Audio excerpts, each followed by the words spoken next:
सच्चिदानंद स्वरूप भगवान श्री कृष्ण को सादर नमन।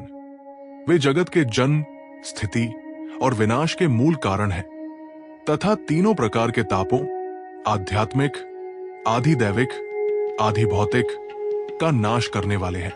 पूजनीय श्री शुकदेव मुनि को भी हम प्रणाम करते हैं, जिन्होंने बिना किसी पारंपरिक संस्कार के ही गृह त्याग कर संन्यास ले लिया था।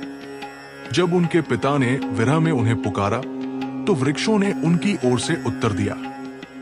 ऐसे सर्वव्यापी श्री शुकदेव मुनि को मेरा नमस्कार। एक समय नैमिषारण्य क्षेत्र में कथा के रसास्वादन में कुशल मुनि शौनक जी ने महामती सूत जी से प्रश्न किया।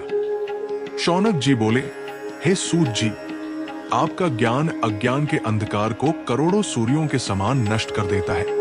आप हमारे लिए अमृत के समान सारगर्भित कथा का वर्णन करें। भक्ति, ज्ञान और वैराग्य की वृद्धि कैसे होती है? वैष्णव लोग इस मायामोह से कैसे मुक्त होते हैं? इस घोर कलयुग में जहां जीव प्राय आसुरी स्वभाव के हो गए हैं और विविध क्लेशों से घिरे हैं, उन्हें शुद्ध दैवी शक्ति से युक्त बनाने का सर्वश्रेष्ठ उपाय क्या है? हे सूत जी, हमें कोई ऐसा शाश्वत साधन बताइए जो सबसे अधिक कल्याणकारी हो, पवित्र करने वालों में भी पवित्र हो और जो भगवान श्री कृष्ण की प्राप्ति करा दे। चिंतामणि केवल सांसारिक सुख देती है और कल्पवृक्ष स्वर्गीय संपत्ति, परंतु गुरुदेव प्रसन्न होकर भगवान का योगियों को भी दुर्लभ नित्य वैकुंठ धाम प्रदान कर देते हैं। सूत जी ने उत्तर दिया, हे शौनक जी, तुम्हारे हृदय में भगवान के प्रति प्रेम है, इसलिए मैं तुम्हें संपूर्ण सिद्धांतों का निष्कर्ष सुनाता हूं, जो जन्म मृत्यु के भय का नाश करता है, भक्ति के प्रवाह को बढ़ाता है और भगवान श्री कृष्ण की प्रसन्नता का मुख्य कारण है। मैं तुम्हें वह साधन बताता हूं, उसे ध्यान से सुनो। श्री शुकदेव जी ने कलयुग में जीवों के काल रूपी सर्प के मुख का ग्रास होने के भय को पूरी तरह नष्ट करने के लिए श्रीमद् भागवत शास्त्र का प्रवचन किया है। मन की शुद्धि के लिए इससे बढ़कर कोई साधन नहीं है। जब मनुष्य के जन्म जन्मांतर के पुण्य उदय होते हैं, तभी उसे इस भागवत शास्त्र की प्राप्ति होती है। जब श्री शुकदेव जी राजा परीक्षित को ये कथा सुनाने के लिए सभा में बैठे, तब देवता उनके पास अमृत का कलश लेकर आए। देवता अपना कार्य सिद्ध करने में बड़े कुशल होते हैं, अतः यहां भी उन्होंने श्री शुकदेव मुनि को नमस्कार करके कहा, आप ये अमृत लेकर बदले में हमें कथामृत का दान दीजिए। इस प्रकार इस विनिमय से राजा परीक्षित अमृत का पान करें और हम सब श्रीमद् भागवत रूपी अमृत का पान करेंगे। श्री शुकदेव जी ने उस समय देवताओं की हंसी उड़ाई। उन्हें भक्ति शून्य कथा का अधिकारी जानकर कथामृत का दान नहीं किया। इस प्रकार ये श्रीमद् भागवत की कथा देवताओं को भी दुर्लभ है। पूर्व काल में श्रीमद् भागवत के श्रवण से ही राजा परीक्षित की मुक्ति देखकर ब्रह्मा जी को भी बड़ा आश्चर्य हुआ था। उन्होंने सत्यलोक में तराजू बांधकर सभी साधनों को तौला। अन्य सभी साधन तौल में हल्के पड़ गए। अपने महत्व के कारण भागवत ही सबसे भारी रहा। ये देखकर सभी ऋषियों को बड़ा विस्मय हुआ। उन्होंने कलयुग में इस भगवत स्वरूप भागवत शास्त्र को ही पढ़ने सुनने से तत्काल मोक्ष देने वाला निश्चित किया। सप्ताह विधि से श्रवण करने पर यह निश्चित ही भक्ति प्रदान करता है। आगे की कथा में एक बार विशालपुरी में चारों निर्मल ऋषि सत्संग के लिए आए, जहां उन्होंने देवर्षि नारद को देखा। उन्होंने नारद जी से पूछा, हे ब्राह्मण, आपका मुख उदास क्यों है? आप चिंतित क्यों हैं? इतनी जल्दी जल्दी आप कहाँ जा रहे हैं और आपका आगमन कहाँ से हो रहा है? इस समय तो आप उस व्यक्ति के समान व्याकुल जान पड़ते हैं जिसका सारा धन लुट गया हो। आप जैसे आसक्ति रहित पुरुषों के लिए ये उचित नहीं है। इसका कारण बताइए। नारद जी ने उत्तर दिया, मैं इस पृथ्वी लोक को सर्वोत्तम समझकर आया था।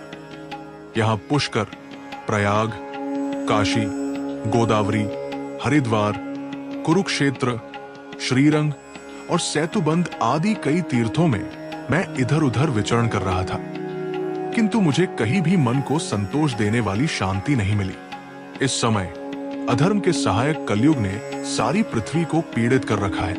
अब यहां सत्य, तप, शौच, दया, दान आदि कुछ भी नहीं है। बेचारे जीव केवल अपना पेट पालने में लगे हुए हैं। वे असत्यवादी, आलसी, मंदबुद्धि, भाग्यहीन और उपद्रवग्रस्त हो गए हैं। जो साधु संत कहे जाते हैं वे पूरे पाखंडी हो गए हैं। देखने में तो वे विरक्त है, किंतु स्त्री, धन आदि सभी का संग्रह करते हैं। घरों में स्त्रियों का राज्य है। साले सलाहकार बने हुए हैं। लोभ से लोग कन्या विक्रय करते हैं और स्त्री पुरुषों में कलह मचा रहता है। महात्माओं के आश्रम, तीर्थ और नदियों पर दुष्टों का अधिकार हो गया है। उन दुष्टों ने बहुत से देवालय भी नष्ट कर दिए हैं। इस समय यहां न कोई योगी है, न सिद्ध है, न ज्ञानी है और न सत्कर्म करने वाला ही है। सारे साधन इस समय कली रूपी दावाग्नि से जलकर भस्म हो गए हैं। इस कलयुग में सभी देशवासी बाजारों में अन्न बेचने लगे हैं। ब्राह्मण लोग पैसा लेकर वेद पढ़ाते हैं और स्त्रियां अनैतिक कार्यों से निर्वाह करने लगी है। इस तरह कलयुग के दोष देखता हुआ और पृथ्वी पर विचरण करता हुआ मैं यमुना जी के तट पर पहुंचा, जहां भगवान श्री कृष्ण की अनेकों लीलाएं हो चुकी है। मुनिवर सुनिए, वहां मैंने एक बड़ा आश्चर्य देखा। वहां एक युवती स्त्री खिन्न मन से बैठी थी।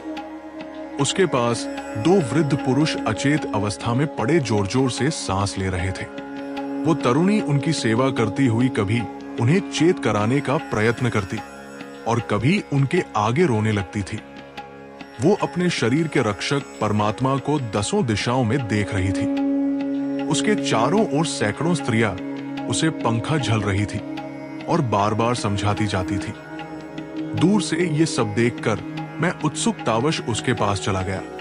मुझे देखकर वो युवती खड़ी हो गई और बड़ी व्याकुल होकर कहने लगी, अजी महात्मा जी, क्षण भर ठहर जाइए और मेरी चिंता को भी नष्ट कर दीजिए।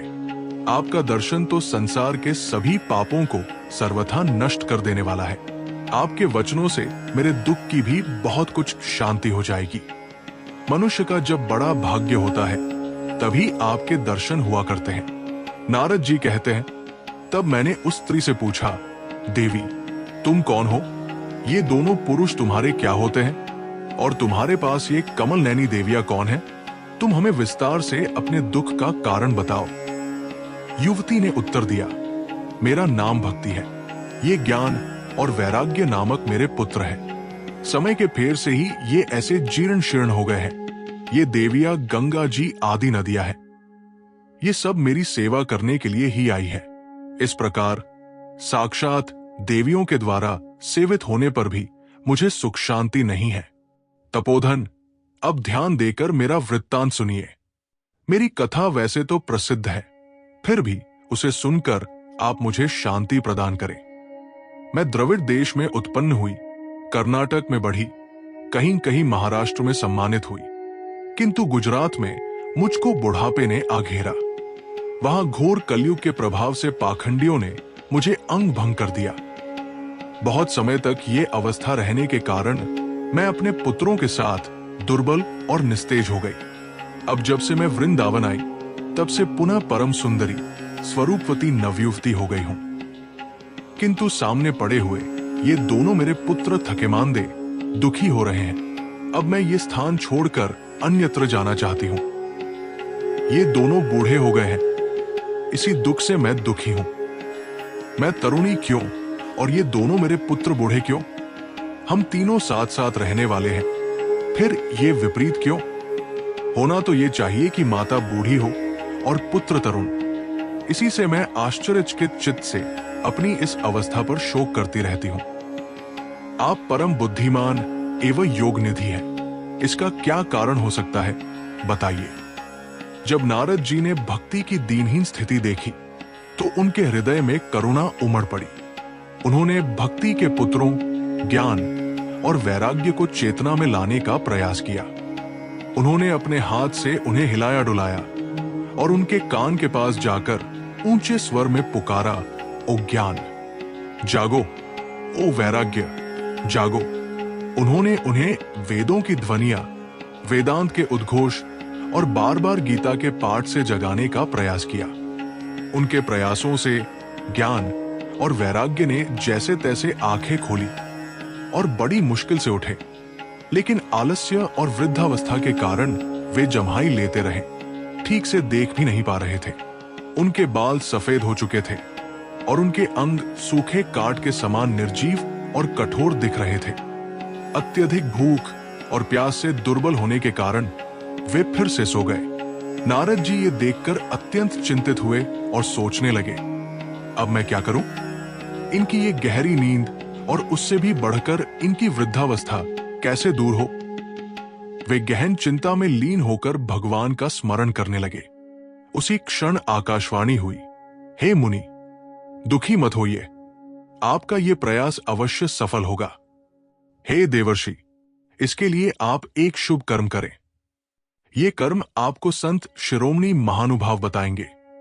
उस सत्कर्म का अनुष्ठान करते ही क्षण भर में इनकी नींद और वृद्धावस्था दूर हो जाएगी और चारों ओर भक्ति का प्रसार होगा। ये आकाशवाणी वहां उपस्थित सभी को स्पष्ट सुनाई दी। नारद जी को बड़ा आश्चर्य हुआ और वे बोले, मुझे इसका अर्थ समझ नहीं आया। आकाशवाणी ने भी रहस्यमयी बात कही है। ये नहीं बताया कि वो कौन सा साधन है जिससे इनका कार्य सिद्ध हो। वे संत कहाँ मिलेंगे और उस साधन को किस प्रकार बताएंगे? आकाशवाणी के अनुसार मुझे अब क्या करना चाहिए? ये सोचकर नारद मुनि ज्ञान और वैराग्य को वहीं छोड़कर प्रत्येक तीर्थ में भ्रमण करने लगे और मार्ग में मिलने वाले मुनीश्वरों से उस साधन के विषय में पूछते रहे। सब उनकी बात सुनते तो थे, परंतु कोई निश्चित उत्तर नहीं दे पाता था। किसी ने उसे असंभव बताया, कोई बोले इसका ठीक ठीक पता लगाना कठिन है, कोई सुनकर चुप रह गए और कुछ ने तो अपनी मानहानि के भय से बात टाल दी।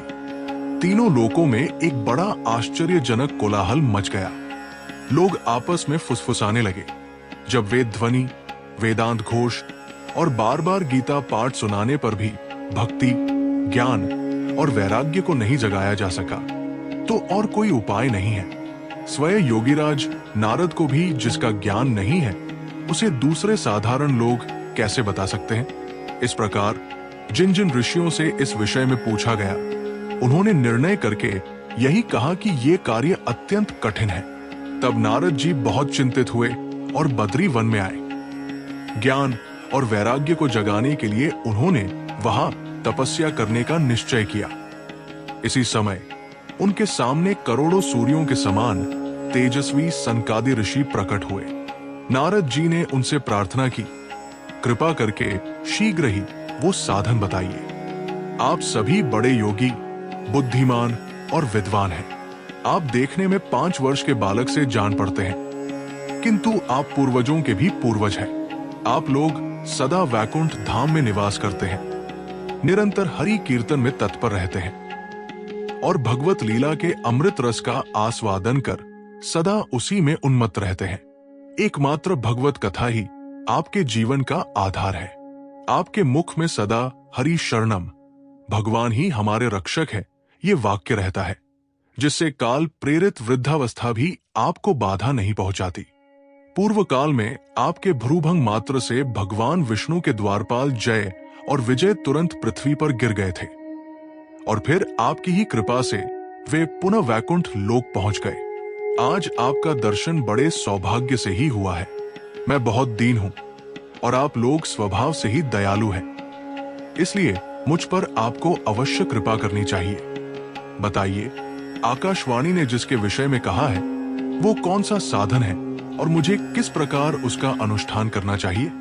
आप इसका विस्तार से वर्णन कीजिए, जिससे भक्ति, ज्ञान और वैराग्य को सुख मिल सके और किस तरह इनकी प्रेम पूर्वक सभी वर्गों में प्रतिष्ठा की जा सके। सनकादि ऋषियों ने कहा, नारद जी, आप धन्य हैं, आप विरक्तों में शिरोमणि हैं। श्री कृष्ण भक्तों के शाश्वत पथ प्रदर्शक और भक्ति योग के सूर्य हैं। भक्ति के लिए जो उद्योग आप कर रहे हैं, ये आपके लिए कोई आश्चर्य की बात नहीं है। भगवान के भक्त के लिए तो भक्ति की सम्यक स्थापना करना सदा उचित ही है।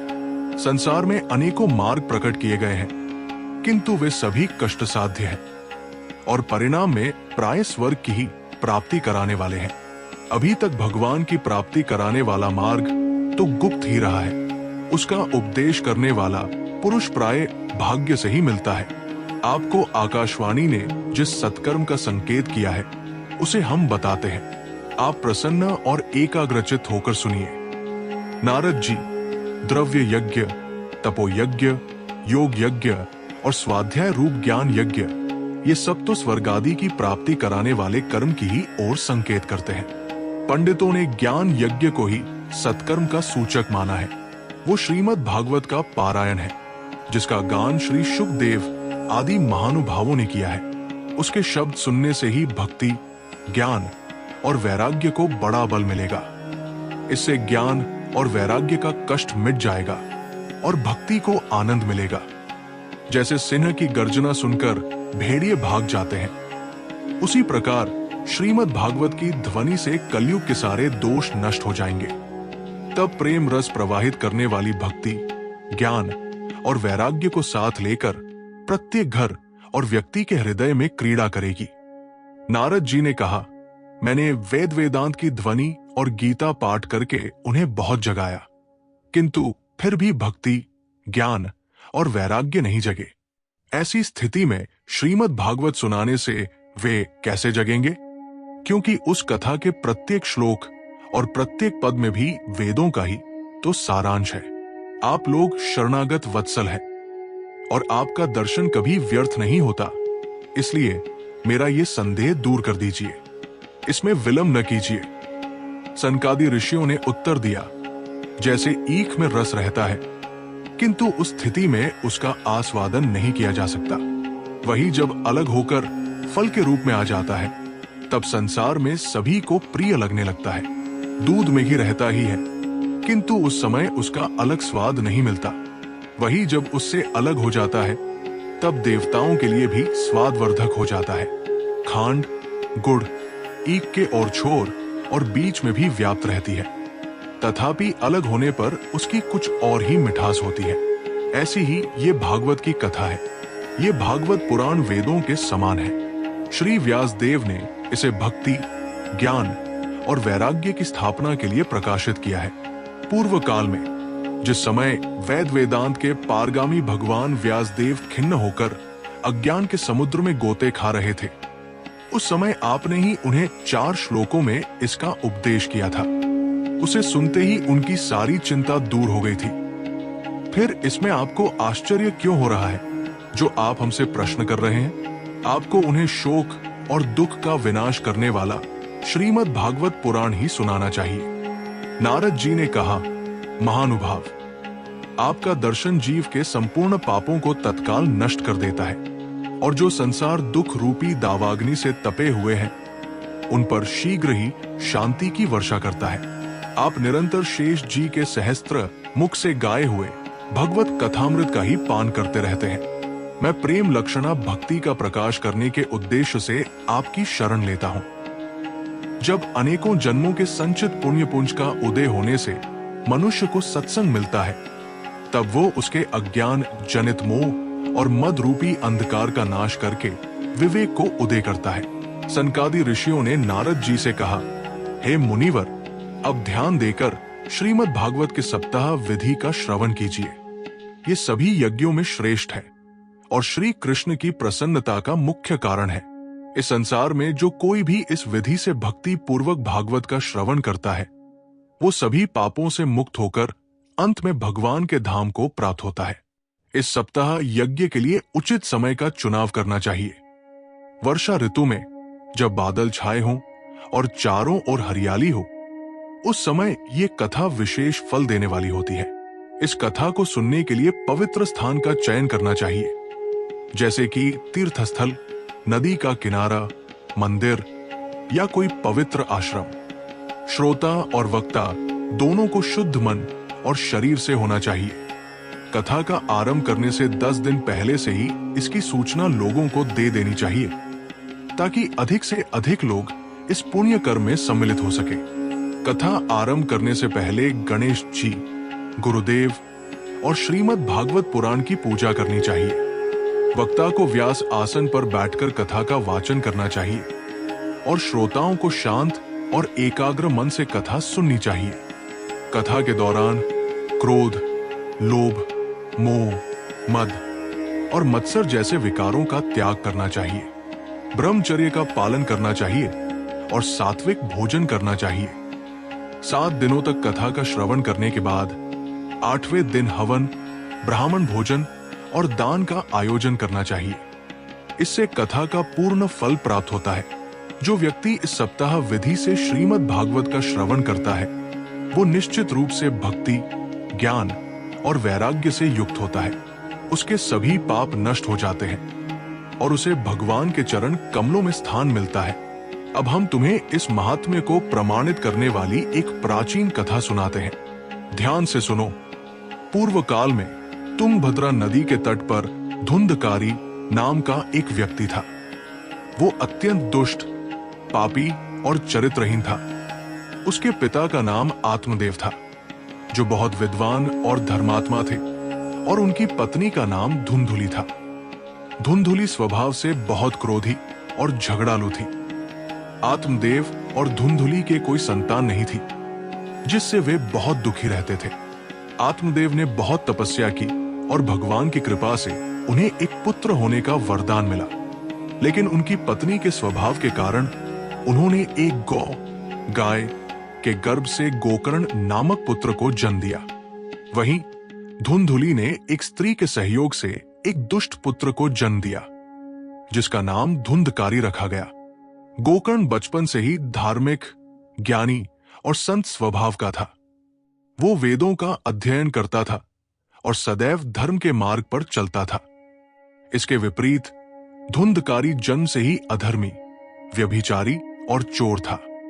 वह जुआ खेलता था, दूसरों का धन लूटता था और शराब पीता था। उसके कारण आत्मदेव और धुंधुली को बहुत दुख होता था। आत्मदेव अपने दुष्ट पुत्र धुंधकारी के व्यवहार से इतना दुखी हुए कि उन्होंने घर छोड़ दिया और वन में जाकर तपस्या करने लगे। गोकर्ण ने भी अपने माता पिता के दुख और धुंधकारी के दुराचार को देखकर गृह त्याग कर दिया और तीर्थ यात्रा पर निकल गए। धुंधकारी घर में अकेला रह गया और अपनी दुष्टता में और भी बढ़ गया। उसने वेश्याओं के साथ रहना शुरू कर दिया और अपनी सारी संपत्ति उनके साथ उड़ा दी। जब वेश्याओं के पास उसका सारा धन समाप्त हो गया तो उन्होंने उसे मार डालने की योजना बनाई। एक रात उन्होंने उसे गला घोंटकर मार डाला और उसका शरीर एक गड्ढे में फेंक दिया। धुंधकारी की मृत्यु के बाद वो प्रेत योनि में चला गया। उसका प्रेत रूप अत्यंत भयंकर था। गोकर्ण जब अपनी तीर्थ यात्रा से लौटे तो उन्हें अपने माता पिता और भाई के विषय में पता चला। उन्हें धुंधकारी की मृत्यु का समाचार मिला और उन्हें ये भी पता चला कि वो प्रेत बन गया है। गोकर्ण ने अपने प्रेत भाई की मुक्ति के लिए पिंडदान और तर्पण किया, किंतु धुंधकारी को शांति नहीं मिली। एक दिन धुंधकारी का प्रेत गोकर्ण के सामने प्रकट हुआ और अपने दुख का वर्णन किया। उसने बताया कि वह अपने पापों के कारण भयानक प्रेत योनि में फंस गया है और उसे मुक्ति नहीं मिल रही है। उसने गोकर्ण से अपनी मुक्ति का उपाय पूछा। गोकर्ण ने अपने योग बल से पता लगाया कि धुंधकारी को केवल श्रीमद् भागवत कथा के श्रवण से ही मुक्ति मिल सकती है। गोकर्ण ने धुंधकारी की मुक्ति के लिए श्रीमद् भागवत कथा के सप्ताह पारायण का आयोजन किया। धुंधकारी का प्रेत एक बांस के छिद्रों में छिपकर कथा सुनने लगा। जैसे जैसे कथा आगे बढ़ती गई, धुंधकारी के पापों का क्षय होता गया। जब कथा का एक एक स्कंद पूरा होता तो बांस का एक एक छेद टूटता जाता। 7वें दिन की कथा समाप्त होते ही बांस के सभी छेद टूट गए और धुंधकारी का प्रेत शरीर दिव्य रूप में परिवर्तित हो गया। उसे भगवान के दूत लेने आए और वो भगवान के धाम को प्राप्त हुआ। इस प्रकार गोकर्ण ने श्रीमद् भागवत कथा के प्रभाव से अपने दुष्ट भाई को प्रेत योनि से मुक्त कराया और उसे मोक्ष दिलाया। ये कथा सिद्ध करती है कि श्रीमद् भागवत कथा का श्रवण पापियों को भी मुक्ति दिलाने में सक्षम है और ये कलयुग में सबसे श्रेष्ठ साधन है। जब नारद जी ने गोकर्ण की कथा सुनी और श्रीमद् भागवत कथा की महिमा को समझा तो उनका हृदय आनंद से भर गया। सनकादि ऋषियों ने आगे कहा, हे नारद, तुमने ये अद्भुत कथा सुनी। ये इस बात का प्रमाण है कि श्रीमद् भागवत कथा का श्रवण मात्र से ही बड़े से बड़े पापी का भी उद्धार हो जाता है। जो इस कथा को प्रेम से सुनता है उसके सभी बंधन टूट जाते हैं और उसे परम शांति की प्राप्ति होती है। ये भगवत कथा कलयुग में पापों को हरने वाली गंगा के समान है। जैसे गंगा के जल में स्नान करने से शरीर पवित्र होता है, वैसे ही भगवत कथा के श्रवण से आत्मा पवित्र होती है। ये कथा अज्ञान के अंधकार को दूर कर ज्ञान का प्रकाश फैलाती है और वैराग्य को दृढ़ करती है। भक्ति इस कथा के माध्यम से ही जीवित होती है और चारों ओर फैलती है। जो व्यक्ति प्रतिदिन श्रद्धा पूर्वक श्रीमद् भागवत का पाठ करता है या उसे सुनता है, वो जन्म मृत्यु के चक्र से मुक्त हो जाता है। उसे भगवान श्री कृष्ण के परम धाम की प्राप्ति होती है। इस कलयुग में अन्य कोई साधन जैसे यज्ञ, तपस्या, दान, व्रत आदि इतने शीघ्र फल देने वाले नहीं हैं जितने कि श्रीमद् भागवत कथा का श्रवण और मनन। इस कथा के प्रत्येक श्लोक में भगवान की महिमा और उनके गुणों का वर्णन है जो जीव के हृदय में भक्ति को जगाते हैं। ये कथा मोक्षदायिनी है और सभी इच्छाओं को पूर्ण करने वाली है। जो व्यक्ति इस कथा के महत्व को समझकर इसका प्रचार प्रसार करता है वो भी परम पुण्य का भागी होता है। इसलिए हे नारद, तुम बिना किसी संदेह के इस भगवत कथा का आयोजन करो। इसे सुनकर भक्ति, ज्ञान और वैराग्य अवश्य ही अपनी पूर्ण शक्ति में प्रकट होंगे और चारों ओर प्रेम और शांति का वातावरण बनेगा। भगवान श्री कृष्ण स्वयं इस कथा में साक्षात रूप से विराजमान रहते हैं और अपने भक्तों को दर्शन देते हैं। सनकादि ऋषियों के इन वचनों को सुनकर नारद जी अत्यंत प्रसन्न हुए। उनके मन से सभी प्रकार के संदेह दूर हो गए। उन्होंने तत्काल हरिद्वार के पास आनंद घाट नामक पवित्र स्थान पर श्रीमद् भागवत कथा सप्ताह यज्ञ का आयोजन करने का निश्चय किया। ये वही स्थान है जहां पर भगवान श्री कृष्ण की अनेकों लीलाएं हुई है और जहां पर अनेक ऋषि मुनियों ने तपस्या की है। जब ये शुभ समाचार चारों दिशाओं में फैला तो अनेक ऋषि मुनि, सिद्ध, देवता और ज्ञानी जन उस कथा में सम्मिलित होने के लिए आने लगे। महर्षि व्यास, शुकदेव, विश्वामित्र, वशिष्ठ, अत्रि, भारद्वाज, गौतम, जमदग्नि, कश्यप, वाल्मीकि, दुर्वासा, परशुराम, वेदव्यास के शिष्य और अन्य अनेकों महानुभाव वहां उपस्थित हुए। उनके आगमन से आनंद घाट की शोभा और भी बढ़ गई। वहां सभी भक्तजन और संत एकत्रित हुए और एक विशाल सभा का आयोजन किया गया। सनकादि ऋषियों ने व्यास आसन पर बैठकर श्रीमद् भागवत कथा का वाचन आरंभ किया। उन्होंने मधुर वाणी में भगवान की लीलाओं का वर्णन करना शुरू किया। कथा के प्रत्येक पद से भक्ति रस की वर्षा हो रही थी, जिससे सभी श्रोताओं के हृदय आनंद से ओतप्रोत हो रहे थे। कथा के प्रभाव से ज्ञान और वैराग्य, जो पहले वृद्ध और अचेत अवस्था में थे, अब पूर्ण रूप से तरुण और चैतन्य हो गए। वे भक्ति के साथ खड़े थे और उनके मुख पर दिव्य तेज चमक रहा था। भक्ति भी अत्यंत प्रसन्न होकर नृत्य कर रही थी। ये देखकर सभी उपस्थित जन आश्चर्यचकित थे और भगवान के जयकारे लगाने लगे। कथा के प्रत्येक दिन श्रोताओं की संख्या बढ़ती जा रही थी। सभी लोग भाव विभोर होकर कथा का श्रवण कर रहे थे। कथा के दौरान कई बार ऐसा भी हुआ कि श्रोता इतने तन्मय हो गए कि उन्हें अपने शरीर का भी भान न रहा। वे प्रेमानंद में डूब गए और उनके नेत्रों से अश्रुधारा प्रवाहित होने लगी। ये श्रीमद् भागवत कथा केवल मोक्ष ही नहीं देती, बल्कि ये भक्ति को जगाती है, ज्ञान का विस्तार करती है और वैराग्य को स्थिर करती है। ये जीव को भगवान से जोड़ती है और उसे परम शांति प्रदान करती है। कलयुग में जब धर्म का ह्रास हो रहा है और पाप बढ़ रहे हैं, ये भगवत कथा एक प्रकाश स्तंभ के समान है जो जीवों को सही मार्ग दिखाती है। हरिद्वार के आनंद घाट पर जब सनकादि ऋषियों द्वारा श्रीमद् भागवत कथा का वाचन चल रहा था और भक्ति, ज्ञान तथा वैराग्य पुनः चैतन्य और तरुण होकर आनंदित हो रहे थे, तब उस पावन सभा में उपस्थित सभी श्रोतागण परम शांति का अनुभव कर रहे थे। कथा का यह प्रभाव था कि कलयुग के समस्त दोष दूर हो रहे थे और वातावरण भक्तिमय हो गया था। अब कथा का मुख्य प्रसंग आरंभ होता है, जो राजा परीक्षित और भगवान शुकदेव जी के संवाद के रूप में प्रकट हुआ। एक बार की बात है, राजा परीक्षित, जो पांडवों के वंशज और अर्जुन के पोते थे, शिकार खेलने के लिए वन में गए। वहां उन्हें ऋषि शमीक मिले, जो गहरे ध्यान में लीन थे। प्यास से व्याकुल राजा परीक्षित ने उनसे जल मांगा, परंतु ऋषि ध्यान में इतने लीन थे कि उन्होंने राजा को उत्तर नहीं दिया। इसे अपना अपमान समझकर राजा परीक्षित ने क्रोधित होकर एक मरा हुआ सांप उठाकर ऋषि के गले में डाल दिया।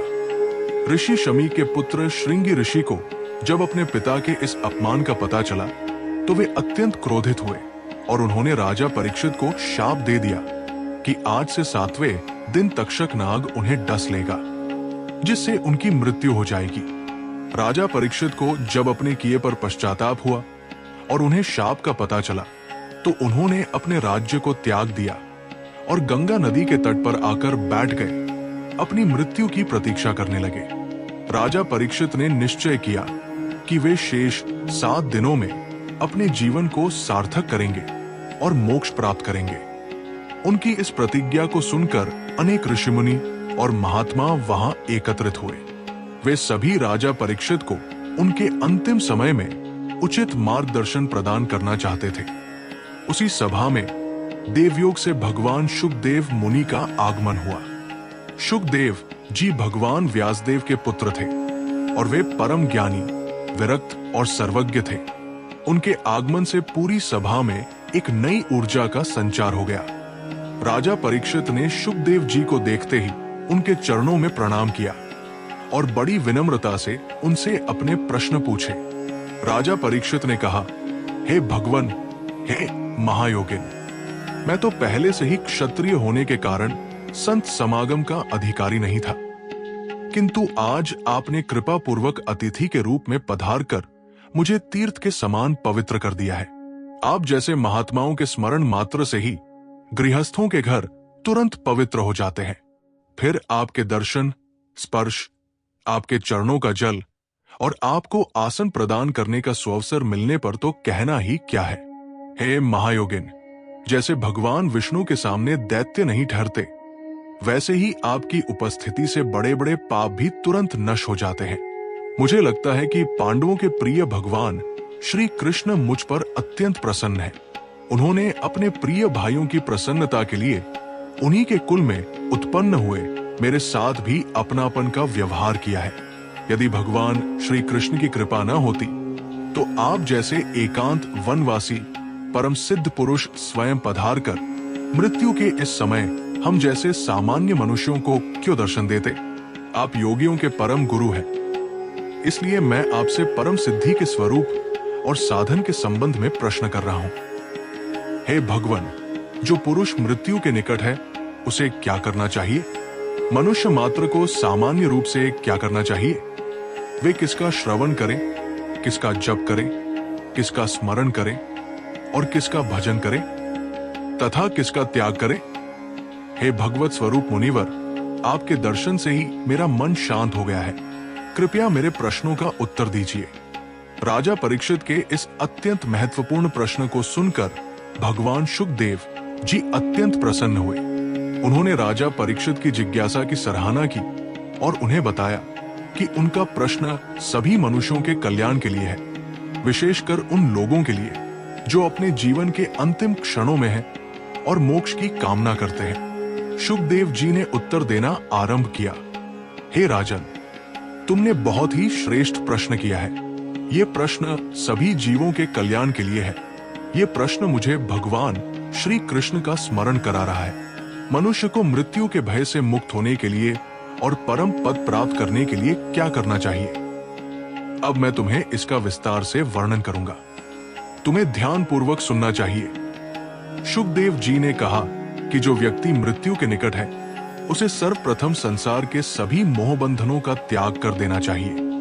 उसे अपने मन को इंद्रियों और विषयों से हटाकर भगवान के चरणों में लगाना चाहिए। उसे निर्भय होकर भगवान के नाम का स्मरण करना चाहिए और उनके गुणों का गान करना चाहिए। उन्होंने आगे कहा कि भगवान का स्मरण ही सबसे श्रेष्ठ साधन है। जब मन भगवान में स्थिर हो जाता है तब मृत्यु का भय दूर हो जाता है और जीव को परम शांति मिलती है। उन्होंने राजा परीक्षित को आश्वस्त किया कि वे उन्हें वो ज्ञान प्रदान करेंगे जिससे उन्हें निश्चित रूप से मुक्ति मिलेगी।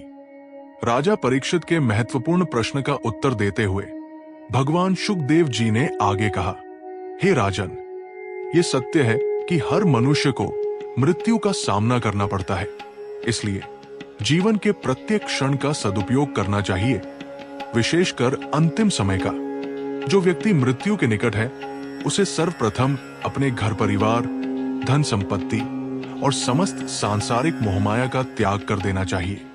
उसे निर्भय होकर शांत मन से अपने शरीर का त्याग करना चाहिए, क्योंकि ये शरीर नश्वर है और आत्मा अमर है। मनुष्य को चाहिए कि वो एकांत और पवित्र स्थान पर बैठकर अपने मन को एकाग्र करे।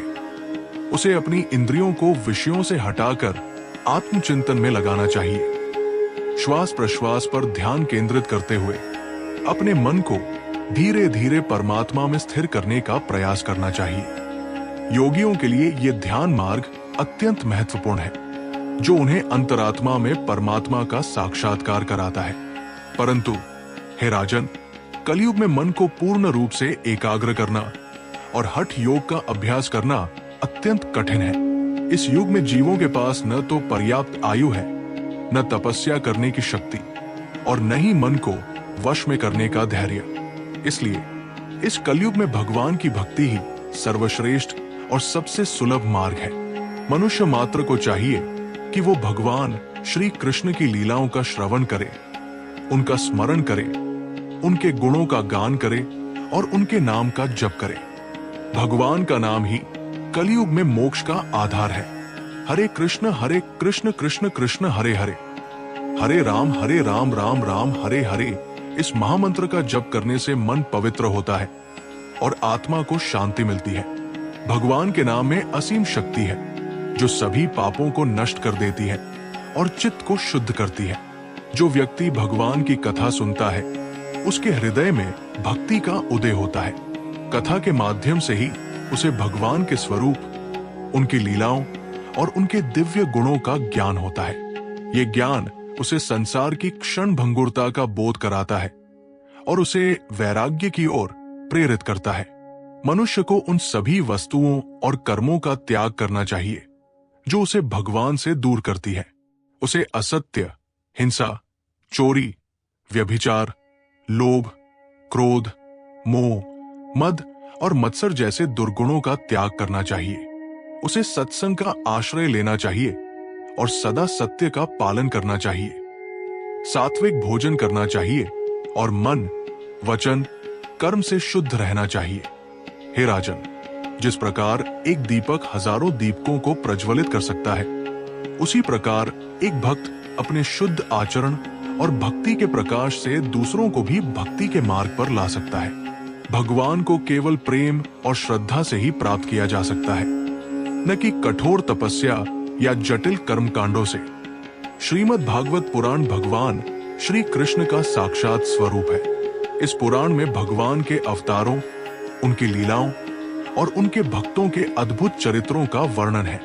इस कथा को सुनकर मनुष्य के हृदय में भगवान के प्रति अगाध प्रेम उत्पन्न होता है, जो उसे परम आनंद और मुक्ति की ओर ले जाता है। शुकदेव जी ने आगे कहा, हे परीक्षित, जब मनुष्य अपने मन को भगवान में स्थिर कर लेता है तो उसे किसी भी बात का भय नहीं रहता। मृत्यु भी उसे भयभीत नहीं कर सकती, क्योंकि वह जानता है कि आत्मा अविनाशी है। भगवान के नाम का जप करते हुए वो शांतिपूर्वक अपने प्राणों का त्याग करता है और सीधे भगवान के धाम को प्राप्त होता है।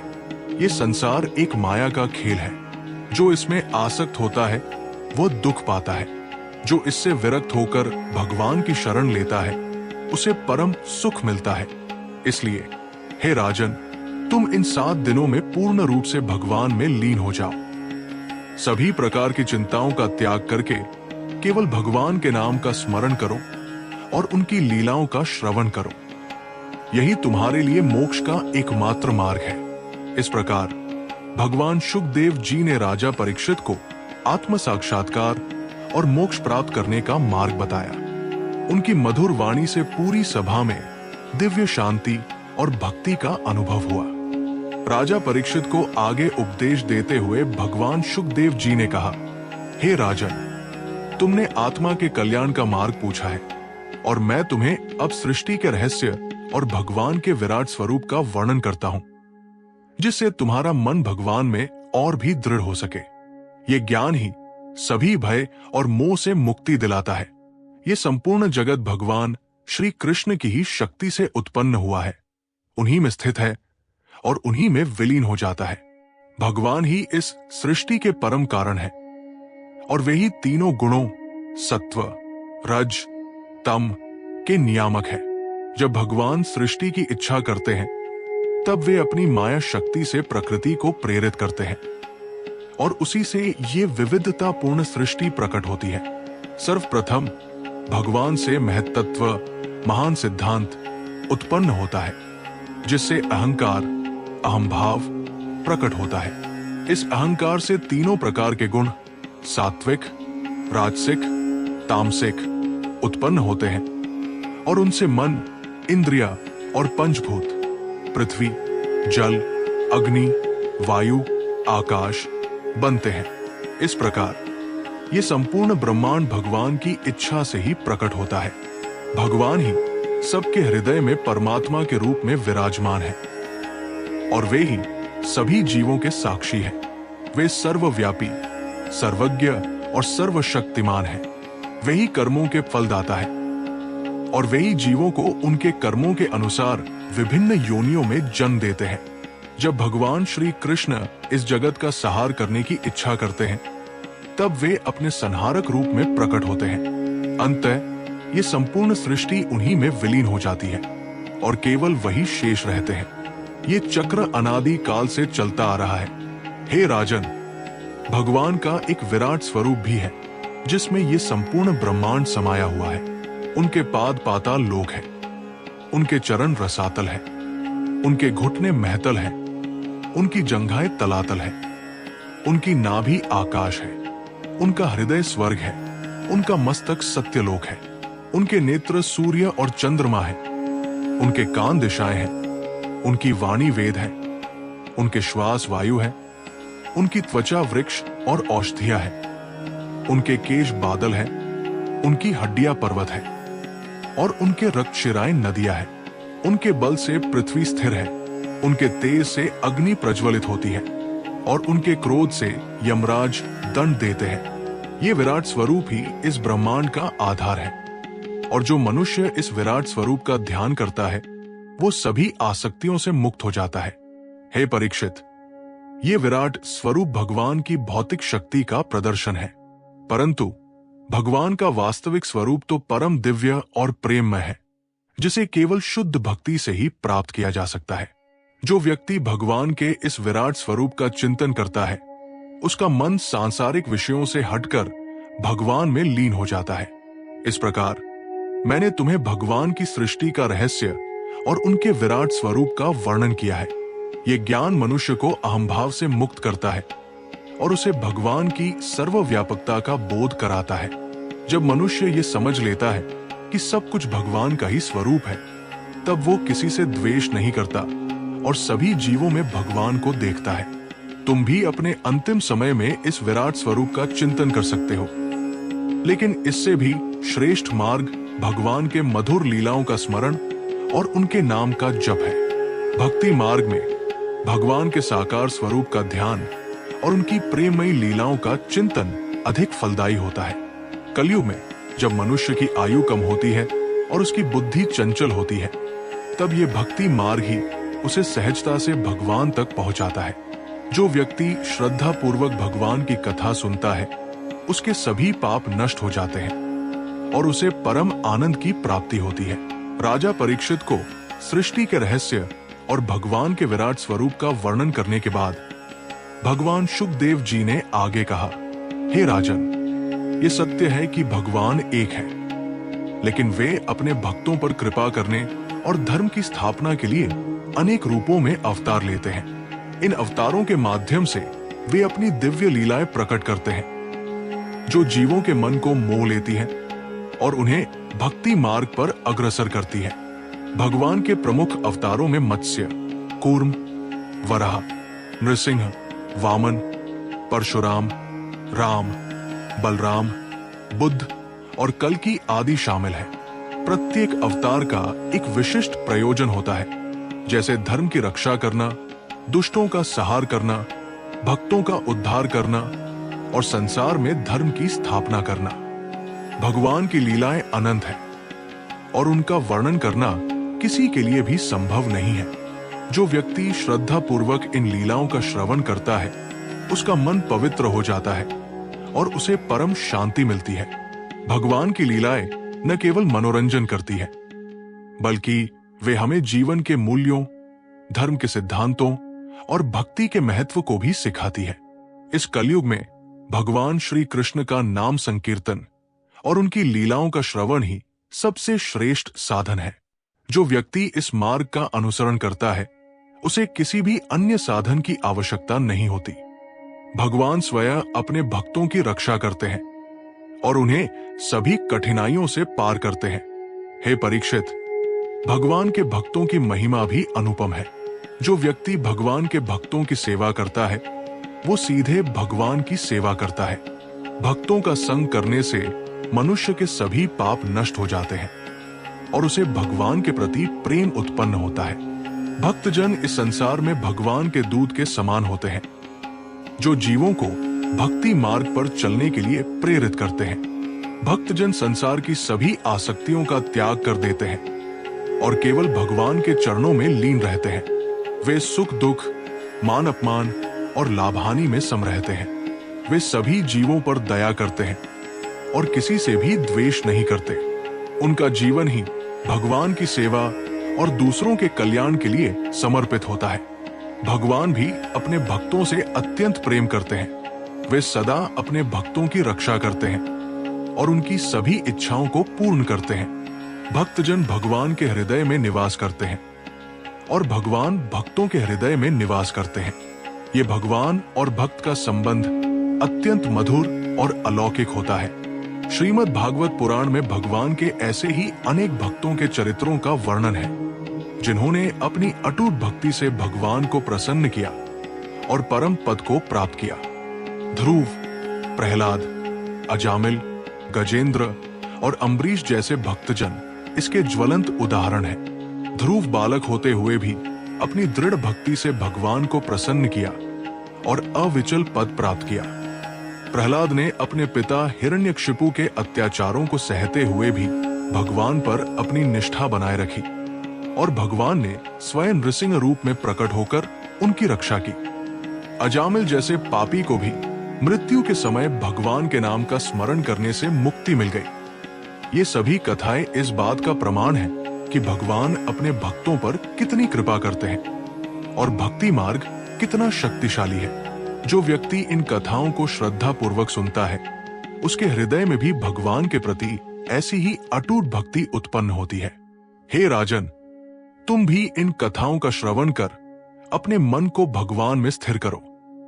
मृत्यु का भय त्याग दो, क्योंकि भगवान के भक्त के लिए मृत्यु केवल एक द्वार है, जिससे वो भगवान के धाम में प्रवेश करता है। राजा परीक्षित को आगे उपदेश देते हुए भगवान शुकदेव जी ने कहा, हे राजन, तुमने भगवान की लीलाओं और भक्तों की महिमा को सुना। अब मैं तुम्हें काल के स्वरूप, कर्म के विधान और आत्मा के वास्तविक स्वरूप का वर्णन करता हूं, जिससे तुम्हारा ज्ञान पूर्ण हो सके और तुम संसार के भ्रम से मुक्त हो सको। ये संपूर्ण जगत काल के अधीन है। काल ही सभी को उत्पन्न करता है, पोषण करता है और अंत में नष्ट कर देता है। काल किसी की प्रतीक्षा नहीं करता और वो निरंतर आगे बढ़ता रहता है। ब्रह्मा से लेकर एक छोटे से कीट तक सभी काल के बंधन में है। जो इस काल के स्वरूप को समझ लेता है, वो संसार की क्षण भंगुरता को भी जान लेता है। और मोहमाया से विरक्त हो जाता है। मनुष्य अपने कर्मों के अनुसार ही फल प्राप्त करता है। शुभ कर्मों का फल सुख और अशुभ कर्मों का फल दुख होता है। कोई भी जीव अपने कर्मों के फल से बच नहीं सकता, चाहे वो देवता हो, मनुष्य हो या पशु हो। सभी को अपने कर्मों का हिसाब देना पड़ता है। कर्मों का ये विधान भगवान ने स्वयं बनाया है और वे ही इसके साक्षी है। इस संसार में मनुष्य को अपनी इच्छाओं के अनुसार कर्म करने की स्वतंत्रता है, लेकिन उसके फल पर उसका कोई नियंत्रण नहीं है। इसलिए बुद्धिमान पुरुष को चाहिए कि वो सदैव सत्कर्म करे और अपने कर्मों को भगवान को अर्पित करे। जब कर्म फल की इच्छा के बिना भगवान की प्रसन्नता के लिए किए जाते हैं, तब वे बंधनकारी नहीं होते, बल्कि मोक्ष का मार्ग प्रशस्त करते हैं। हे परीक्षित, आत्मा का वास्तविक स्वरूप भी समझो। आत्मा न तो जन्म लेती है और न मरती है। वो अविनाशी, शाश्वत, नित्य और अमर है। ये शरीर नश्वर है, लेकिन आत्मा इससे भिन्न है। जिस प्रकार मनुष्य पुराने वस्त्रों को त्याग कर नए वस्त्र धारण करता है, उसी प्रकार आत्मा पुराने शरीर को छोड़कर नया शरीर धारण करती है। आत्मा परमात्मा का ही अंश है और उसका वास्तविक स्वभाव आनंदमय है, परंतु माया के प्रभाव से आत्मा स्वयं को शरीर से जोड़ लेती है और संसार के दुखों का अनुभव करती है। जब आत्मा इस भ्रम से मुक्त हो जाती है और अपने वास्तविक स्वरूप को जान लेती है, तब उसे परम शांति और मोक्ष की प्राप्ति होती है। माया भगवान की शक्ति है जो जीवों को भ्रमित करती है। ये माया ही संसार की विविधता को उत्पन्न करती है और जीवों को सत्य से दूर रखती है। जो व्यक्ति भगवान की शरण लेता है, केवल वही इस माया के बंधन से मुक्त हो सकता है। भगवान की कृपा के बिना माया को पार करना असंभव है। इसलिए हे राजन, तुम्हें काल की गति को समझकर अपने समय का सदुपयोग करना चाहिए। अपने कर्मों को भगवान को समर्पित करो और आत्मा के वास्तविक स्वरूप को जानने का प्रयास करो। जब तुम ये समझ जाओगे कि तुम शरीर नहीं बल्कि एक अमर आत्मा हो, तब तुम्हें किसी भी प्रकार का भय नहीं रहेगा। श्रीमद् भागवत पुराण में इन सभी सिद्धांतों का विस्तार से वर्णन किया गया है। इस कथा को सुनकर मनुष्य अपने अज्ञान के अंधकार से बाहर निकलता है और उसे सत्य का प्रकाश मिलता है। ये कथा मनुष्य को जीवन के उद्देश्य का बोध कराती है और उसे परमार्थ के मार्ग पर ले जाती है। ये ज्ञान तुम्हें मृत्यु के भय से मुक्त करेगा और तुम्हें भगवान के चरणों में स्थान दिलाएगा। तुम अपने शेष जीवन को भगवान के स्मरण और उनकी कथा के श्रवण में व्यतीत करो। यही तुम्हारे लिए सबसे उत्तम मार्ग है। भगवान शुकदेव जी ने राजा परीक्षित को आगे उपदेश देते हुए कहा, हे राजन, मैंने तुम्हें काल, कर्म और आत्मा के स्वरूप का वर्णन किया। अब मैं तुम्हें भगवान की और भी अद्भुत लीलाओं का वर्णन करता हूं, जिनके श्रवण से तुम्हारा मन भगवान में और भी दृढ़ हो जाएगा। ये लीलाएं ही भक्तों के हृदय का आधार है और उन्हें परम आनंद प्रदान करती है। भगवान श्री कृष्ण ने समय समय पर अनेक अवतार लेकर इस पृथ्वी पर अपनी दिव्य लीलाएं की है। ये लीलाएं केवल मनोरंजन के लिए नहीं है, बल्कि ये धर्म की स्थापना, अधर्मियों का विनाश और भक्तों के उद्धार के लिए होती है। इन लीलाओं में भगवान का ऐश्वर्य, माधुर्य, सौंदर्य और करुणा स्पष्ट रूप से प्रकट होते हैं। भगवान की बाल लीलाएं विशेष रूप से मनमोहक है। उन्होंने बचपन में ही अनेक राक्षसों का संहार किया, जैसे पूतना, बकासुर, अघासुर और शक्टासुर। उन्होंने अपनी माखन चोरी की लीलाओं से यशोदा मैया और गोकुल वासियों को अपार सुख दिया। उनकी ये लीलाएं भक्तों के हृदय में वात्सल्य प्रेम जगाती है और उन्हें भगवान के प्रति आकर्षित करती है। गोवर्धन पर्वत उठाने की लीला भगवान की शक्ति और भक्तों के प्रति उनके प्रेम का एक अद्भुत उदाहरण है। जब इंद्र ने क्रोधित होकर ब्रज पर भारी वर्षा की, तब भगवान ने अपनी एक उंगली पर गोवर्धन पर्वत को उठा लिया और सभी ब्रजवासियों को उसके नीचे आश्रय दिया। इस लीला से उन्होंने इंद्र के अभिमान को तोड़ा और अपने भक्तों की रक्षा की। रासलीला भगवान की परम मधुर और गोपनीय लीला है। जिसमें वे अपनी योगमाया शक्ति से अनेकों रूप धारण कर गोपियों के साथ नृत्य करते हैं। ये लीला जीवात्मा और परमात्मा के मिलन का प्रतीक है, जहां जीवात्मा गोपियां अपने अहंकार और सभी इच्छाओं का त्याग कर भगवान के साथ एकाकार हो जाती है। ये लीला काम विजय का भी संदेश देती है, जहां काम को भी प्रेम में बदल दिया जाता है। भगवान श्री कृष्ण ने मथुरा में कंस का वध किया और अपने माता पिता देवकी और वसुदेव को कारागार से मुक्त कराया। उन्होंने द्वारका नगरी की स्थापना की और वहां अपने भक्तों के साथ निवास किया।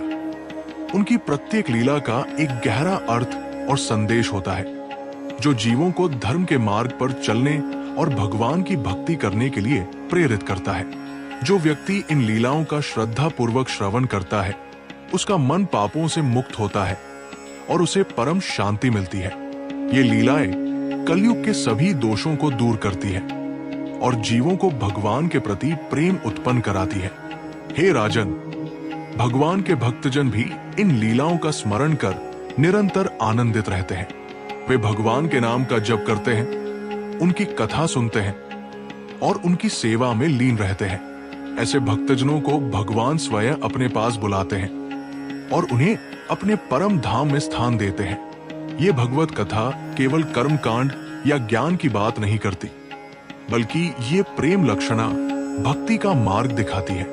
ये सिखाती है कि भगवान को केवल प्रेम और शरणागति से ही प्राप्त किया जा सकता है। जब मनुष्य भगवान के चरणों में पूर्ण रूप से समर्पित हो जाता है, तब भगवान उसे सभी बंधनों से मुक्त कर देते हैं। तुम भी इन लीलाओं का श्रवण कर अपने मन को भगवान में लगाओ। मृत्यु का भय त्याग दो, क्योंकि भगवान के भक्त के लिए मृत्यु केवल एक द्वार है, जिससे वो अनंत आनंद के सागर में प्रवेश करता है। ये श्रीमद् भागवत पुराण ही तुम्हें इस भवसागर से पार उतारेगा। राजा परीक्षित को भगवान की लीलाओं का वर्णन करने के बाद भगवान शुकदेव जी ने आगे कहा, हे राजन, संसार में मनुष्य अनेक प्रकार के कर्म करता है। कुछ सकाम होते हैं और कुछ निष्काम। सकाम कर्म वे होते हैं जो किसी फल की इच्छा से किए जाते हैं, जैसे धन, पुत्र, यश या स्वर्ग की प्राप्ति के लिए। निष्काम कर्म वे होते हैं जो बिना किसी फल की इच्छा के केवल भगवान की प्रसन्नता के लिए किए जाते हैं। जो व्यक्ति सकाम कर्म करता है, उसे अपने कर्मों के फल के रूप में सुख या दुख मिलता है। वो जन्म मृत्यु के चक्र में फंसा रहता है, क्योंकि उसकी इच्छाएं उसे बांधे रखती है। परंतु जो व्यक्ति निष्काम भाव से कर्म करता है और अपने सभी कर्म भगवान को समर्पित कर देता है, वो कर्मों के बंधन से मुक्त हो जाता है। निष्काम कर्म ही भक्ति का आधार है। जब मनुष्य भगवान के प्रति प्रेम और श्रद्धा से प्रेरित होकर कर्म करता है, तो वे कर्म उसे बंधन में नहीं डालते, बल्कि उसे मोक्ष की ओर ले जाते हैं। ऐसे कर्मों से मन शुद्ध होता है, अहंकार का नाश होता है और आत्मा को शांति मिलती है। कलयुग में जहां मनुष्य का मन चंचल है और वो अनेक इच्छाओं से घिरा हुआ है, निष्काम कर्म करना कठिन प्रतीत हो सकता है। परंतु भगवान का नाम स्मरण और उनकी कथा का श्रवण इस मार्ग को सुगम बना देता है। जब मनुष्य भगवान के गुणों का गान करता है और उनकी लीलाओं को सुनता है, तो उसका मन स्वतः ही विषयों से हटकर भगवान में लग जाता है। भक्ति केवल भावुकता नहीं है, बल्कि ये एक श्रेष्ठ जीवन शैली है। भक्तजन सभी जीवों में भगवान का दर्शन करते हैं और सबके प्रति प्रेम और करुणा का भाव रखते हैं। वे किसी से भी द्वेष नहीं करते और सभी परिस्थितियों में शांत और संतुष्ट रहते हैं। उनका जीवन ही दूसरों के लिए एक प्रेरणा स्रोत बन जाता है। भगवान स्वयं कहते हैं कि जो भक्त मुझे अनन्य भाव से भजता है, मैं उसके योगक्षेम का वहन करता हूं। इसका अर्थ है कि भगवान अपने भक्तों की सभी आवश्यकताओं का ध्यान रखते हैं और उन्हें सभी कठिनाइयों से बचाते हैं। भक्त को केवल भगवान पर पूर्ण विश्वास रखना चाहिए और अपनी सभी इच्छाओं को उन्हीं पर छोड़ देना चाहिए। श्रीमद् भागवत पुराण में ऐसे अनेक उदाहरण हैं जहां भक्तों ने अपनी निष्काम भक्ति से भगवान को प्रसन्न किया और परम सिद्धि को प्राप्त किया।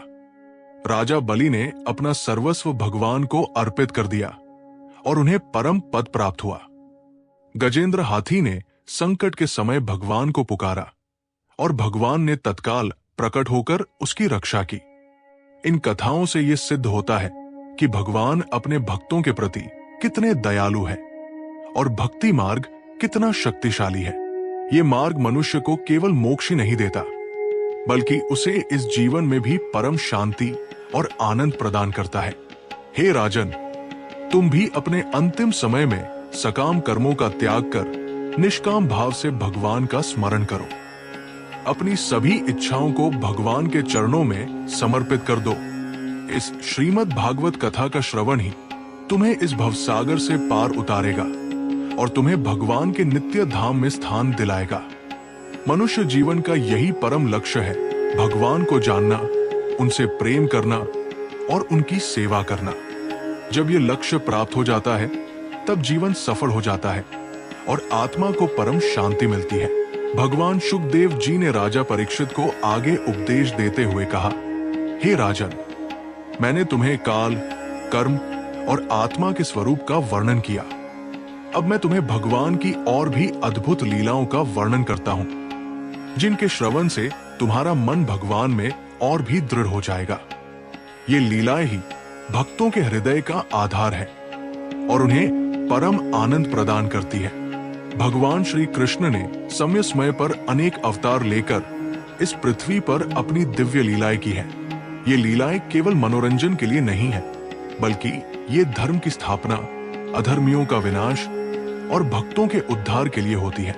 इन लीलाओं में भगवान का ऐश्वर्य, माधुर्य, सौंदर्य और करुणा स्पष्ट रूप से प्रकट होते हैं। भगवान की बाल लीलाएं विशेष रूप से मनमोहक है।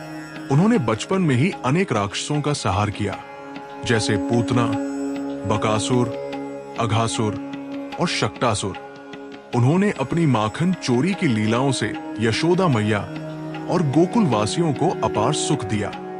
उनकी ये लीलाएं भक्तों के हृदय में वात्सल्य प्रेम जगाती है और उन्हें भगवान के प्रति आकर्षित करती है।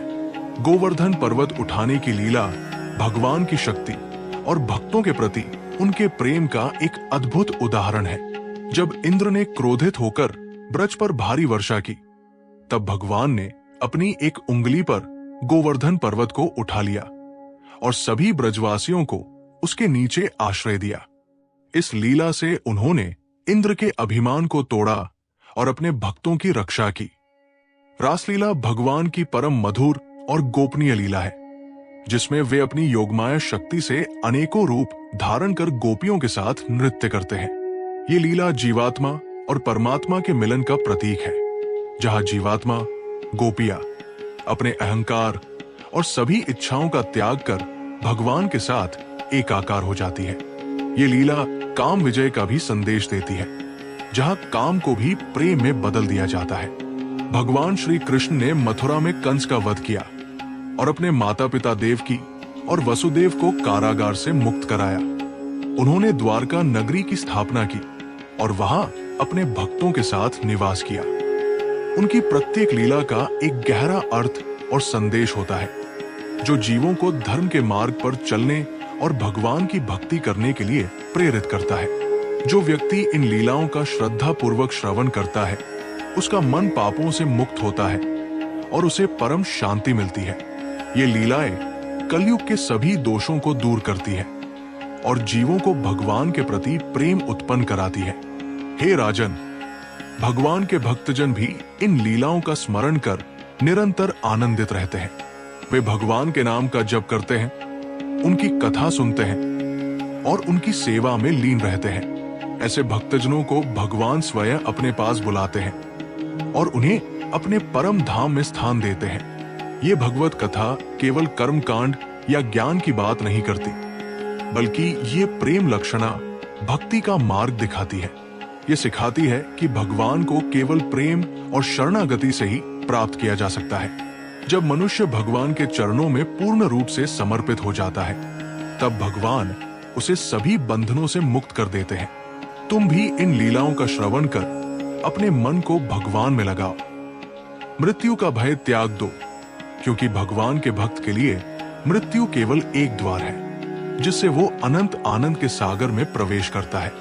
ये श्रीमद् भागवत पुराण ही तुम्हें इस भवसागर से पार उतारेगा। राजा परीक्षित को सकाम और निष्काम कर्मों का महत्व समझाने के बाद भगवान शुकदेव जी ने अपने उपदेश को आगे बढ़ाते हुए कहा, हे राजन, ये मनुष्य जीवन अत्यंत दुर्लभ है और इसे पाकर हमें इसका सदुपयोग करना चाहिए। जीवन का वास्तविक सार केवल भौतिक सुखों की प्राप्ति में नहीं है, बल्कि भगवान की भक्ति और आत्मज्ञान में है। जो व्यक्ति अपने जीवन को केवल इंद्रियों के सुखों में व्यतीत करता है, वो पशु के समान है। वास्तविक मनुष्य वह है जो धर्म, अर्थ, काम और मोक्ष, इन चारों पुरुषार्थों को समझकर जीवन जीता है और अंततः मोक्ष को ही अपना परम लक्ष्य बनाता है। मोक्ष का अर्थ केवल जन्म मृत्यु के चक्र से मुक्ति नहीं है, बल्कि भगवान के साथ नित्य संबंध स्थापित करना है। भक्ति का मार्ग ही मोक्ष का सबसे सुगम और आनंदमय मार्ग है। जब मनुष्य का मन शुद्ध होता है, तब वो भगवान की ओर स्वतः आकर्षित होता है। भगवान के नाम का जप, उनकी कथा का श्रवण, उनके रूपों का ध्यान और उनकी सेवा, ये सभी भक्ति के अंग हैं, जो जीव को भगवान के निकट लाते हैं। इस कलयुग में जहां हर तरफ कलह और अशांति है, भगवान का नाम ही सबसे बड़ा आश्रय है। जो व्यक्ति निष्ठापूर्वक भगवान का नाम लेता है, उसके सभी पाप नष्ट हो जाते हैं और उसे परम शांति मिलती है। नाम संकीर्तन की महिमा अपरंपार है और इसका प्रभाव अन्य किसी भी साधन से अधिक है। श्रीमद् भागवत पुराण हमें सिखाता है कि कैसे अपने जीवन को सार्थक बनाया जाए। यह हमें भगवान के गुणों, उनकी लीलाओं और उनके भक्तों के चरित्रों के माध्यम से जीवन के वास्तविक उद्देश्य का बोध कराता है। इस कथा को सुनकर मनुष्य के हृदय में भक्ति का दीप प्रज्वलित होता है और उसे आध्यात्मिक उन्नति मिलती है। भगवान स्वयं अपने भक्तों के हृदय में निवास करते हैं। जब भक्त अपने मन को भगवान में लगाता है, तो भगवान उसे सभी बंधनों से मुक्त कर देते हैं। ऐसे भक्त को इस संसार में रहते हुए भी किसी बात का भय नहीं रहता, क्योंकि वो जानता है कि भगवान सदा उसके साथ है। हे परीक्षित, तुम्हें भी अपने शेष जीवन को भगवान के स्मरण और उनकी कथा के श्रवण में व्यतीत करना चाहिए। तुम्हारे लिए यही सबसे बड़ा तप, यज्ञ और दान है। मृत्यु का क्षण भयभीत करने वाला नहीं होता, यदि मनुष्य का मन भगवान में लीन हो। शुकदेव जी ने आगे कहा, इस श्रीमद् भागवत महात्म्य में मैंने तुम्हें वो सार बताया है जो वेदों, उपनिषदों और अन्य सभी शास्त्रों का निचोड़ है। ये कथा तुम्हें सीधे भगवान के पास ले जाएगी। जब तुम अपने प्राणों का त्याग करो, तब तुम्हारा मन पूर्ण रूप से भगवान के चरणों में स्थित होना चाहिए। जो व्यक्ति इस श्रीमद् भागवत कथा को श्रद्धा पूर्वक सुनता है या दूसरों को सुनाता है, वो परम पुण्य का भागी होता है। उसके सभी पाप नष्ट हो जाते हैं और उसे भगवान के परम धाम में स्थान मिलता है। ये कथा कलयुग में सभी जीवों के लिए एक वरदान है। इस प्रकार भगवान शुकदेव जी ने राजा परीक्षित को 7 दिनों तक श्रीमद् भागवत की अमृतमय कथा सुनाई। कथा के समापन पर राजा परीक्षित ने अपने मन को पूर्ण रूप से भगवान में एकाग्र कर लिया। 7वें दिन जब तक्षक नाग उन्हें डसने आया, तब राजा परीक्षित ने बिना किसी भय के अपने प्राणों का त्याग किया और सीधे भगवान के चरणों में लीन हो गए। ये श्रीमद् भागवत कथा का ही प्रभाव था कि एक राजा, जिसे मृत्यु का शाप मिला था, उसने बिना किसी भय के मोक्ष प्राप्त किया। ये कथा सिद्ध करती है कि भगवान की भक्ति और उनके नाम का स्मरण कितना शक्तिशाली है। ये इस स्क्रिप्ट का 12वां और संभवतः अंतिम भाग है, क्योंकि इसमें श्रीमद् भागवत महात्म्य का मुख्य समापन समाहित है और ये राजा परीक्षित की कथा के निष्कर्ष पर पहुंच गया है, जो कि महात्म्य का एक महत्वपूर्ण हिस्सा है। ये भागवत महात्म्य का मूल सार बताता है। भगवान शुकदेव जी के उपदेश और राजा परीक्षित की मुक्ति के बाद सनकादि ऋषियों ने नारद जी और अन्य उपस्थित ऋषि मुनियों को श्रीमद् भागवत कथा के महात्म्य का अंतिम उपसंहार बताया। उन्होंने कहा, हे मुनिवरों, आप सभी ने इस परम पवित्र श्रीमद् भागवत कथा का श्रवण किया। ये कथा केवल मोक्ष ही नहीं देती, बल्कि ये भक्ति, ज्ञान और वैराग्य को भी पुष्ट करती है। जो व्यक्ति इस कथा को श्रद्धा पूर्वक सुनता है, उसके सभी पाप नष्ट हो जाते हैं। उसे न केवल इस लोक में सुख और शांति मिलती है, बल्कि मृत्यु के उपरांत उसे भगवान के परम धाम की प्राप्ति होती है। ये कथा कलयुग में सभी जीवों के लिए एक संजीवनी बूटी के समान है, जो उन्हें भवसागर से पार उतारती है। इस कथा का श्रवण करने से मन की सभी चिंताएं दूर होती है, हृदय में प्रेम का उदय होता है और आत्मा को परम आनंद मिलता है। ये कथा व्यक्ति को अहंकार, लोभ, मोह और क्रोध जैसे विकारों से मुक्त करती है और उसे विनम्रता, संतोष और करुणा से युक्त करती है। भगवान श्री कृष्ण स्वयं कहते हैं कि जहां मेरी कथा का गान होता है, वहां मैं साक्षात रूप से विराजमान रहता हूं। इसलिए जो व्यक्ति इस कथा का आयोजन करता है, उसे सीधे भगवान के दर्शन का सौभाग्य प्राप्त होता है। ये कथा केवल ब्राह्मणों या सन्यासियों के लिए ही नहीं है, बल्कि ये सभी वर्णों, आश्रमों और लिंगों के व्यक्तियों के लिए समान रूप से कल्याणकारी है।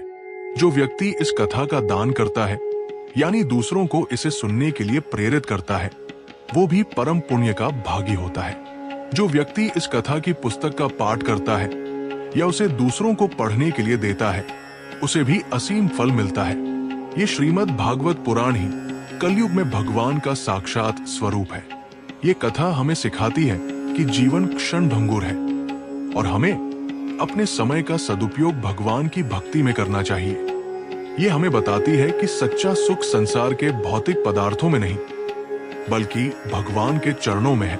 इसलिए हे नारद, तुमने जो भक्ति, ज्ञान और वैराग्य को पुनर्जीवित करने का संकल्प लिया था, वो इस श्रीमद् भागवत कथा के माध्यम से पूर्ण हुआ है। अब भक्ति चारों ओर फैल चुकी है और सभी जीवों के हृदय में प्रेम का संचार कर रही है। सभी उपस्थित ऋषियों, मुनियों और भक्तों ने एक स्वर में भगवान श्री कृष्ण और श्रीमद् भागवत पुराण की जय जयकार की। उन्होंने सनकादि ऋषियों को उनके ज्ञान और कृपा के लिए धन्यवाद दिया। इस प्रकार आनंद घाट पर आयोजित श्रीमद् भागवत सप्ताह यज्ञ सफलता पूर्वक संपन्न हुआ।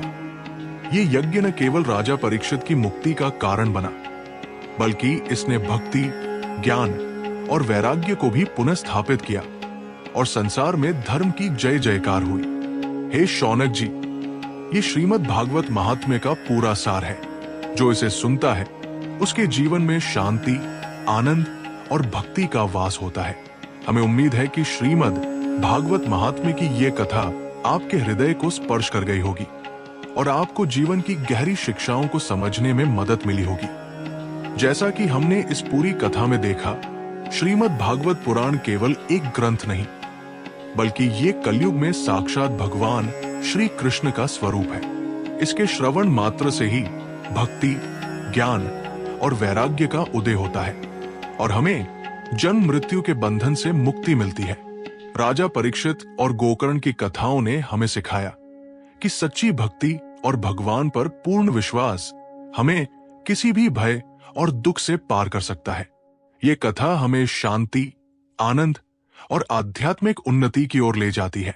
यदि आपको ये कथा पसंद आई हो, तो कृपया इस वीडियो को लाइक करें, अपने मित्रों और परिवार के साथ साझा करें और हमारे चैनल को सब्सक्राइब करना न भूलें, ताकि आप भविष्य में ऐसी ही और प्रेरणादायक कथाएं सुन सकें।